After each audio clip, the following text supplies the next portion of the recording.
அனைவருக்கும் வணக்கம். Group 2A மெயின்ஸ்ல இருக்கக்கூடிய ரீசனிங் டாபிக் தான் பார்த்துட்டு இருக்கோம்.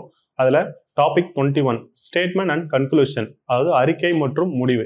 ஒரு ஸ்டேட்மெண்ட் கொடுத்துருப்பாங்க, ப்ளஸ் அது கூடவே வந்து பார்த்தோன்னா கன்க்ளூஷன் கொடுத்துருப்பாங்க. அந்த ஸ்டேட்மெண்ட் கூட அந்த கன்க்ளூஷன் வந்து எது வந்து மேட்சாக இருக்குது, எது கரெக்டாக இருக்குது அப்படின்னு சொல்லிட்டு நம்ம கொடுத்துருக்க ஆப்ஷன்லேருந்து நம்ம கரெக்டான ஆன்சர் சூஸ் பண்ணி எழுதணும். ஓகேவா, பார்க்கலாமா? பாருங்கள், ஃபர்ஸ்ட் கொஸ்டின் உங்களுக்கு தமிழ் மீடியம் இங்கிலீஷ் ரெண்டுத்தையும் கொடுத்துருக்கேன். ஃபர்ஸ்ட் பாருங்க, அறிக்கை, அதாவது ஸ்டேட்மெண்ட் கொடுத்துருவாங்க, ஒரு முடிவுரை, ஒரு கன்க்ளூஷன் கொடுத்துருவாங்க. இப்போ சமீபத்திய சுகாதார கணக்கெடுப்பின்படி தினமும் குறைந்தது அரை மணி நேரம் உடற்பயிற்சி செய்பவர்கள் வாழ்க்கை முறை நோய்களுக்கு ஆளாகும் வாய்ப்பு குறைவு அப்படின்னு சொல்லிட்டு ஒரு ஸ்டேட்மெண்ட் கொடுத்துருக்காங்க. ஓகேவா, அதாவது என்ன சொல்றாங்கன்னா, இப்போ சமீபத்தில் சுகாதார கணக்கெடுப்பின்படி என்ன சொல்றாங்கன்னா, குறைந்தது ஒரு அரை மணி நேரம் உடற்பயிற்சி செஞ்சுன்னா அவங்களுக்கு வந்து வாழ்க்கையில் வர நோய்களை வந்து என்னது வரக்கூடிய வாய்ப்பு வந்து குறைவு அப்படின்னு சொல்லிட்டு ஒரு ஸ்டேட்மெண்ட் சொல்றாங்க. இப்ப அது ரிலேட்டடா ஒரு முடிவுரையும் சொல்றாங்க. என்ன சொல்றாங்கன்னா, ஆரோக்கியமான வாழ்க்கையை வாழ மிதமான உடற்பயிற்சி அவசியம் அப்படின்னு சொல்றாங்க. ஓகேவா, அடுத்தது வழக்கமான உடற்பயிற்சி இல்லாத அனைவருக்கும் வாழ்க்கை முறை நோய்களால் பாதிக்கப்படுகின்றன அப்படின்னு சொல்லிட்டாங்க. ஓகேவா, இப்ப இது ஸ்டேட்மெண்ட், அதுக்கான கன்க்ளூஷன் ரெண்டு கொடுத்துருக்காங்க. இது ரிலேட்டடா வந்து எது வந்து ஒன்று பின்தொடருது, எது சம்பந்தமானது அப்படின்னு சொல்லிட்டு மாதிரி கொஸ்டின்ஸ் இருக்கும். அது மாதிரி கடைசியில் வந்து கவனிக்கணும், எது சம்பந்தம் இல்லைன்னு ஒரு வாட்டி திடீர்னு கேட்டுருவாங்க. ஸோ எது சம்பந்தம் இருக்கு, எது சம்பந்தம் இல்லைன்னு சொல்லிட்டு அதையும் நம்ம கேர்ஃபுல்லாக கவனிக்கணும். கொஸ்டின் வந்து ஃபுல்லாக கவனிக்கணும். ஓகேவா, அப்படி பாருங்க.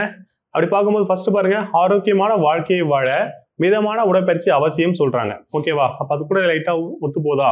அதனால் நல்ல ஆரோக்கியமா வாழணும்னா மினிமம் ஒரு கொஞ்சமா மிதமான ஒரு உடற்பயிற்சியை செய்தா அவசியம் சொல்றாங்க. ஒரு கொஞ்சமான உடற்பயிற்சி இருந்தால் அது அவசியம் அப்படின்னு சொல்றாங்க. ஓகேவா, அடுத்து பாருங்க, வழக்கமான உடற்பயிற்சி இல்லாத அனைவருக்கும் வாழ்க்கை முறை நோய்களால் பாதிக்கப்படுகின்றன சொல்றாங்க.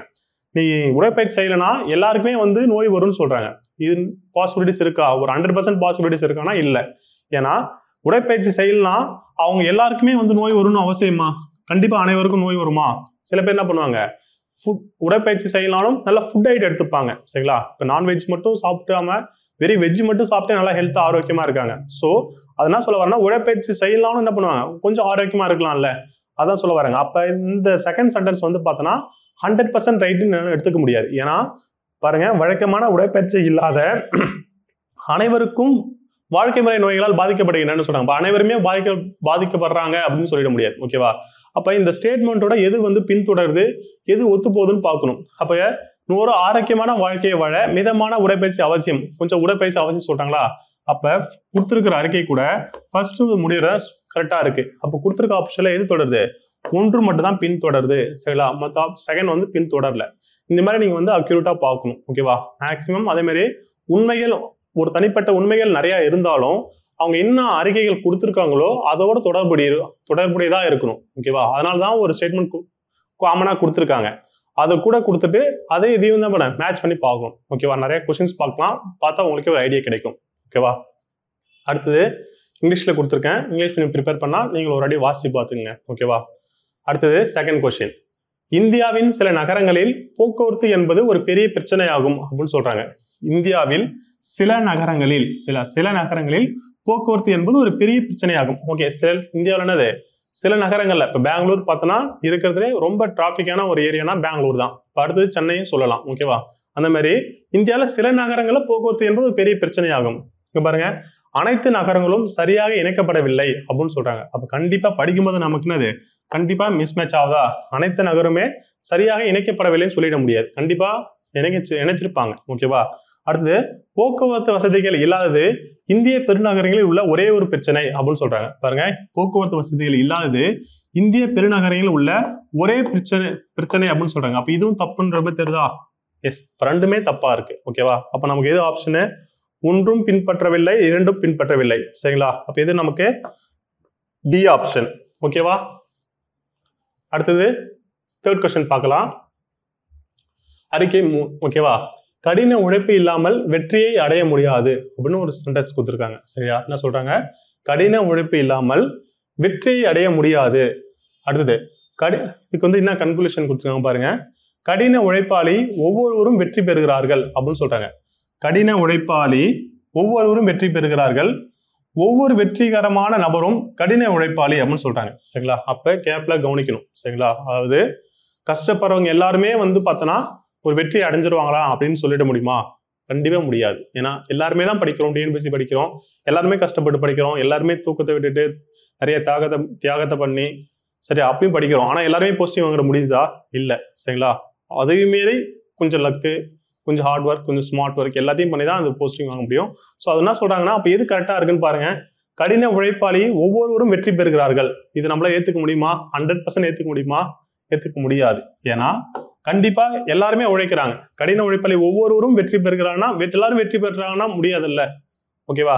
ஆனா ஒவ்வொரு வெற்றிகரமான நபரும் கண்டிப்பா ஒரு சக்சஸ் பர்சன் வந்து மேல வந்திருப்பாங்க. சரிங்களா? ஒவ்வொரு வெற்றிகரமான நபரும் கடின உழைப்பாளி கண்டிப்பா ஒரு வெற்றிகரமான பர்சன்ஸ் இருந்தாங்கன்னா கண்டிப்பா அவங்க கடின உழைப்பு போட்டு தான் மேல வந்திருப்பாங்க. ஓகேவா? ஓகே, அப்ப ஆன்சர் எதுன்னு பாத்தீங்கன்னா செகண்ட் ஆப்ஷன் தான். சரிங்களா? ஒவ்வொரு வெற்றிகரமான நபரும் கடின உழைப்பாளி. அப்ப செகண்ட் ஆப்ஷன் தான் வரும், ஃபர்ஸ்ட் ஆப்ஷன்ஸ் வராது. ஓகேவா? அப்ப நமக்கு எது செகண்ட் மட்டும் பின்தொடர்கிறது. ஓகேவா? அடுத்த கொஸ்டின் பார்க்கலாமா? 4th question. கோயில் ஒரு வழிபாட்டு தலம், தேவாலயம் ஒரு வழிபாட்டு தலம் அப்படின்னு கொடுத்திருக்காங்க. ஓகே, முடிவுரை பாருங்க. இந்து மற்றும் கிறிஸ்து வழிபாட்டிற்கு ஒரே ஒரு இடத்தை மட்டுமே பயன்படுத்துகின்றன. கண்டிப்பா தவறு. சரிங்களா? கிறிஸ்துவும் இந்துவும் ஒரே வழிபாட்டு பின்பற்றுறது இல்லை. ஓகேவா? அடுத்தது அனைத்து தேவாலயங்களும் கோவில்கள். அப்ப என்னது? இதுவும் தப்பு தான். சரிங்களா? ரெண்டுமே தப்பா தான் கொடுத்திருக்காங்க. சோ 1, 2 பின்பற்றவில்லை. ஓகேவா? அடுத்தது 5th கொஸ்டின். இந்தியா பல மொழிகளை கொண்ட நாடு அப்படின்னு கொடுத்திருக்காங்க. அதோட முடிவுகளை பாருங்க. இந்தியர்கள் அனைவரும் பல மொழிகளை கற்க வேண்டும் அப்படின்னு சொல்றாங்க. ஒரு ஆர்டர் வருது. அது வந்து ஒரு ஸ்டேட்மெண்டா இருக்கு. இந்தியா பல மொழிகளை கொண்ட நாடு, இந்தியர்கள் அனைவரும் பல மொழிகளை கற்க வேண்டும் அப்படின்னு கொடுத்திருக்காங்க. இன்னொரு பாயிண்ட் வந்து ஒவ்வொரு நாட்டிலும் பல மொழிகள் உள்ளன. ஒவ்வொரு நாட்டிலும் பல மொழிகள் உள்ளன சொல்லிருக்காங்க. அப்படி பார்க்கும்போது இது நல்லா படிச்சு பார்க்கணும். இந்தியாவில பல மொழிகள் கொண்ட ஒரு நாடு அப்படின்னு ஒரு ஸ்டேட்மெண்டா கொடுத்திருக்காங்க. இப்போ செகண்ட் ஸ்டேட்மெண்ட் வந்து இந்தியர்கள் அனைவரும் பல மொழிகளை கற்க வேண்டும் அப்படின்னு சொல்லியிருக்காங்க. கண்டிப்பா கற்கணுமா? எல்லா லாங்குவேஜும் இந்தியாவில் பேசக்கூடிய எல்லா லாங்குவேஜும் நம்ம கற்கணுமா? கண்டிப்பா அவசியம் கிடையாது. அப்ப இது வராது. ரெண்டாவது பாருங்க, ஒவ்வொரு நாட்டிலும் பல மொழிகள் உள்ளன அப்படின்னு சொல்றாங்க. இங்க வந்து இந்தியா மட்டும் பத்தி தான் பேசியிருக்காங்க, மற்ற நாடுகள் பத்தி பேசல அறிக்கைகள. அப்ப முடிவுகள் வந்து பார்த்தோன்னா வேற ஒரு நாட்டுல ஒவ்வொரு நாட்டிலும் பல மொழிகள் பேசுகின்றன அப்படின்னு சொல்லிட்டு காமனா மற்ற நாடுகளை பத்தி சொல்லுதா? அப்ப இதுவும் நம்மளால எடுத்துக்க கூடாது. சரிங்களா? அவங்க என்ன சொல்றாங்களோ அது ரிலேட்டடா இருக்கணும். அப்ப ரெண்டுமே தப்பு. சோ 1, 2 பின்பற்றவில்லை. சரிங்களா? அடுத்தது 6th ஒன். தேர்வில் சோனியா 94% மதிப்பெண்கள் பெற்றார். அதாவது 94 சதவீதம் மதிப்பெண் பெற்றார்னு இருக்கு. அதோட முடிவை பாருங்க. சோனியா தனது வகுப்பில் முதலிடம் பெற்றார் அப்படின்னு இருக்கு. நம்மளால ஜட்ஜ் பண்ண முடியுமா? அதாவது 94% வாங்கியிருக்கான்னு சொல்றாங்க. ஆனா அவங்க தான் ஃபர்ஸ்ட் மார்க்கா இருப்பாங்களான்னு நம்ம கன்ஃபார்ம் பண்ண முடியுமா? முடியாது. ஏன்னா அதுக்கப்புறம் வேணா யார் வேணா இருக்கலாம். 95 எடுத்து ஃபர்ஸ்ட் மார்க் இருக்கலாம், இல்ல 97 எடுத்து ஃபர்ஸ்ட் மார்க் இருக்கலாம். அவங்க வெறும் 94% மட்டும் தான் சொல்லியிருக்காங்க, ஃபர்ஸ்ட் எய்டும் சொல்ல. அப்ப நாமளா என்ன பண்ண முடியாது? முதலீடுன்னு சொல்லிட்டு நம்ம எடுத்துக்க கூடாது. ஓகேவா? அப்ப தப்பு. ரெண்டாவது பாருங்க, சோனியா நன்கு படிக்கும் மாணவி அப்படின்னு சொல்றாங்க. ஓகே, அதாவது 94% எடுத்தாங்கன்னா கண்டிப்பா அந்த பர்சன்ஸ் எப்படிதான் ஒரு 100க்கு 94% ஆனா ஒரு நன்கு படிக்கும் மாணவி தான். ஓகேவா? அப்ப இது வேணா நம்ம அசியூம் பண்ணலாம், கரெக்டா இருக்கும். ஆனா இது நம்மளால ஜட்ஜ் பண்ண முடியாது. சரிங்களா? ஜட்ஜ் பண்ண தப்பாயிடும். ஓகேவா? அப்ப இதுல ரெண்டுத்துல எது கரெக்டா இருக்குன்னா செகண்ட் ஒன் தான் கரெக்ட். ஓகேவா? சோனியா நன்கு படிக்கும் மாணவி. ஏன்னா 94% வாங்கினாங்க. ஓகேவா? 94% வாங்கினதால ஃபர்ஸ்ட் இடம் பெற்றிருப்பான்னு நம்மளால சொல்ல முடியாது. அப்ப ஃபர்ஸ்ட் ஒன் தப்பு, செகண்ட் ஒன் சரி. ஓகேவா? அப்ப 2 மட்டும் பின்தொடர்கிறது. ஓகேவா? அடுத்தது 7th ஒன். டோனிஷ் உணவகத்தில் உணவு மிகவும் விலை உயர்ந்ததுன்னு சொல்லியிருக்காங்க.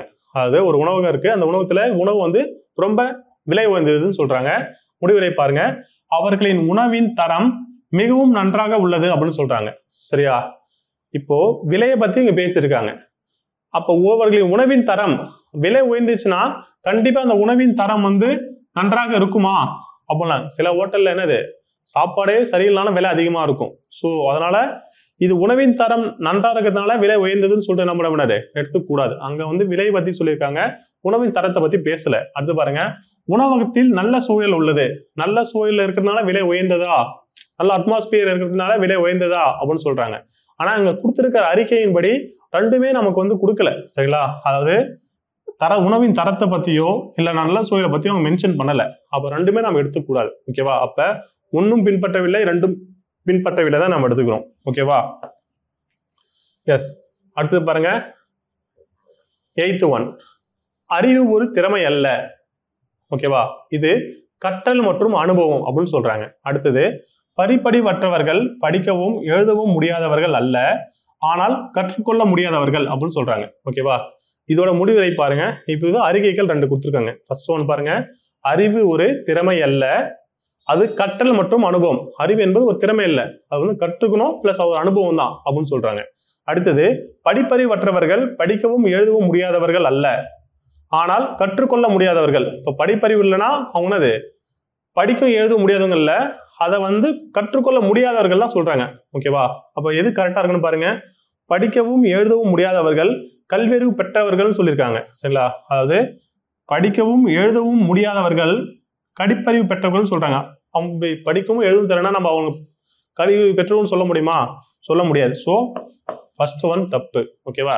என்ன பாருங்க, அறிவும் திறமையும் இரண்டும் வெவ்வேறு விஷயங்கள் அப்படின்னு சொல்றாங்க. எஸ், இங்க பாருங்க, அறிவு ஒரு திறமை அல்ல, அது கற்றல் மற்றும் அனுபவம் சொல்றாங்க. அப்ப அறிவும் திறமையும் ஒரு திறமை அல்ல அப்படின்னு சொல்லிட்டாங்களா? அது கூட இது மேட்ச் ஆகுதா? அதாவது அறிவையும் திறமையும் வந்து ஒரு திறமை அல்லன்னு சொல்றாங்க. அப்ப அது கூட இது மேட்ச் ஆகுதா? அறிவும் திறமையும் இரண்டும் வெவ்வேறான விஷயங்கள்.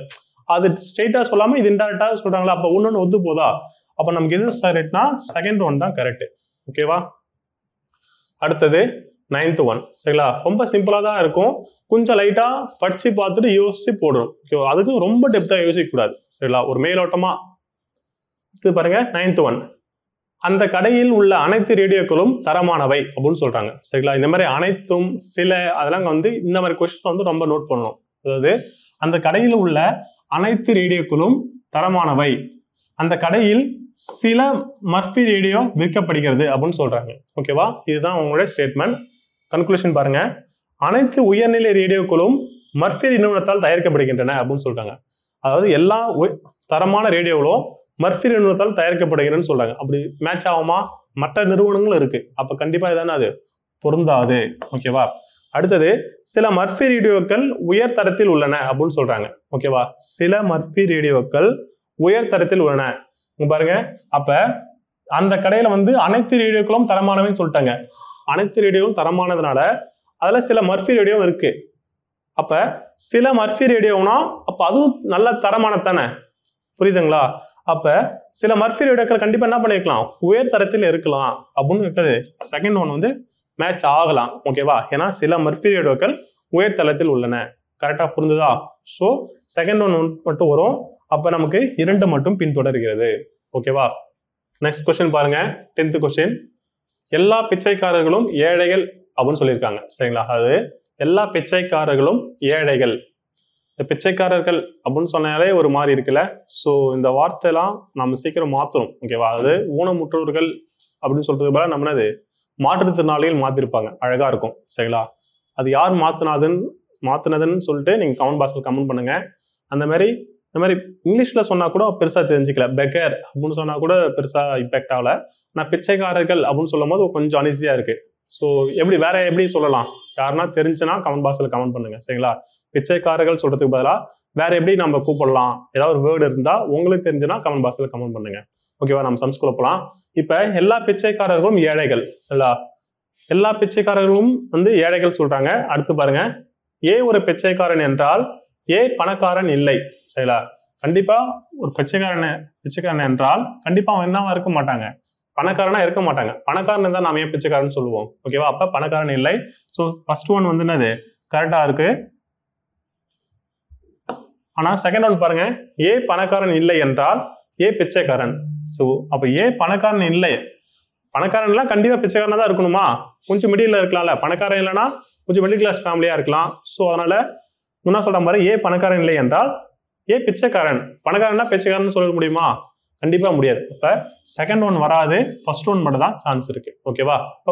ஃபர்ஸ்ட் மட்டும் ஃபாலோ ஆகும், ஒன்று மட்டும் பின்தொடர்கிறது. அது மட்டும் இல்லாம பாருங்க, ஃபர்ஸ்ட் ஒன் சொல்லிட்டேன். பட் இருந்தாலும் பாருங்க, அதாவது கொடுத்துருக்க ஸ்டேட்மெண்ட் நம்ம பார்க்கணும். எல்லா பிச்சைக்காரர்களும் ஏழைகள் அப்படின்னு சொல்லுங்க. ஏழைகள் பத்தி மென்ஷன் பண்ணிருக்காங்க. பிளஸ் வந்து எல்லா பிச்சைக்காரர்களும் அப்படி சொல்லியிருக்காங்க. ஓகேவா? ஆனா இங்க வந்து இந்த ஏழைகள் பத்தியோ அதுக்கு சம்பந்தப்படுத்தல. அதாவது ஏ பணக்காரன் இல்லை என்றால் அப்ப வந்து ஏ பிச்சைக்காரன். புரியுதுங்களா என்ன கான்செப்ட்?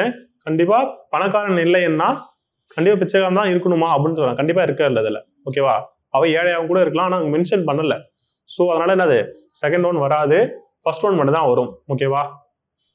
ஓகே, அடுத்தது அமெரிக்காவில் பணிபுரியும் அனைத்து விஞ்ஞானிகளும் திறமையானவர்கள், அவர்களில் சிலர் இந்தியர்கள் அப்படின்னு சொல்லியிருக்காங்க. அதாவது அமெரிக்காவில் பணிபுரியும் அனைத்து விஞ்ஞானிகளும் திறமையானவர்கள், அவர்கள் சிலர் இந்தியர்கள்.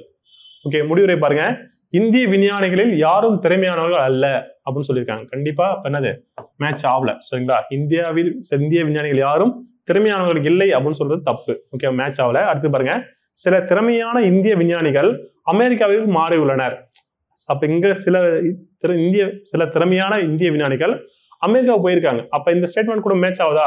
அமெரிக்காவில் பணிபுரியும் அனைத்து விஞ்ஞானிகளும் திறமையானவர்கள், அவர்களில் சிலர் இந்தியர்கள். அப்ப சில இந்தியர்கள் அங்க இருக்காங்க. அதே மாதிரி நம்ம திறமையானவர்களும் அங்க போக முடியும். ஓகேவா? அப்ப சில திறமையான இந்திய விஞ்ஞானிகள் அமெரிக்காவுக்கு மாறியுள்ளன. அப்ப செகண்ட் ஒன்னு சரியா? சோ செகண்ட் ஒன் மட்டும் பின்தொடர்கிறது. ஓகேவா? இந்த மாதிரி கொஸ்டின்ஸ் இருக்கும், ஈஸியா தான் இருக்கும். சரிங்களா? இப்புறமேட்டு நீங்க ப்ராக்டிஸ் பண்றீங்களா? இதுல இருந்து ஒரு 10 கொஸ்டின் நான் கொடுக்குறேன், நீங்க ப்ராக்டிஸ் பண்ணி பாருங்க. சரிங்களா? எது வந்து கரெக்டா இருக்கு அப்படின்னு சொல்லிட்டு கமெண்ட் பாக்ஸ்ல கமெண்ட் பண்ணலாம். ஓகே, 13 and 14, 15, 16, 17, 18, 19,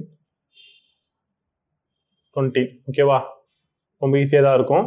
என்ன பண்ணுங்க, டீச் பண்ற அளவுக்கு இது இல்லை, இவ்வளவுதான். படிச்சு பார்த்துட்டு அனலைஸ் பண்ணி நம்ம போடணும். ஓகே, நிறைய ப்ராக்டிஸ் பண்ணா ஈஸியா இருக்கும். ஸோ நெக்ஸ்ட் டாபிக்ல பார்க்கலாம். தேங்க்யூ.